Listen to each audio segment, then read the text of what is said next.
ఇవాల్టి నుంచి ఉన్నత విద్యా సంస్థలు సమ్మె బాట పట్టాయి. డిగ్రీ, ఇంజనీరింగ్, మేనేజ్మెంట్ అలాగే బీఈడీ, ఫార్మసీ సహా అన్ని వృత్తి విద్యా కాలేజీలు నిరవధిక బంద్ను పాటించబోతున్నాయి. ప్రభుత్వం ఫీజు రియంబర్స్మెంట్ బకాయిలు విడుదల చేయనందుకు నిరసనగా ఇవాల్టి నుంచి నిరవధిక బంద్ కు ప్రైవేట్ ఉన్నత విద్యా సంస్థల సమైక్య పిలుపునిచ్చింది. దీంతో పలు కళాశాలల యాజమాన్యాలు ఆదివారం మధ్యాహ్నం నుంచే విద్యార్థులకు బంద్ నేపథ్యంలో కళాశాలలు పనిచేయవని సంక్షిప్త సందేశాలు పంపించాయి. ఇక ప్రైవేట్ కాలేజీల యాజమాన్యాల సమ్మెతో రాష్ట్ర వ్యాప్తంగా 1840 కాలేజీలు బంద్ కాబోతున్నాయి. ఫలితంగా దాదాపుగా 35 లక్షలకు పైగా విద్యార్థులు సమ్మె ప్రభావం పడబోతుంది.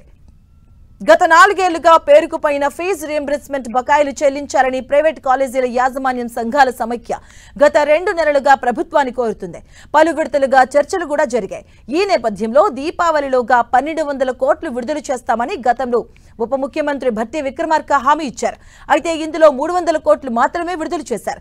మిగతా 900 కోట్లు వెంటనే విడుదల చేయాలని పలుమార్లు కోరిన ప్రభుత్వం నుంచి సానుకూల స్పందన లేకపోవడంతో ప్రభుత్వానికి ప్రైవేట్ కాలేజీల యాజమాన్యాలు సమ్మె నోటీసులు ఇచ్చాయి.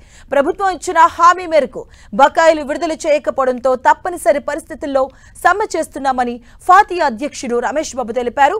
ఇక దీంతో ఇవాల్టి నుంచి అన్ని ఉన్నత విద్యా సంస్థలు సమ్మెలో పాల్గొంటున్నాయి.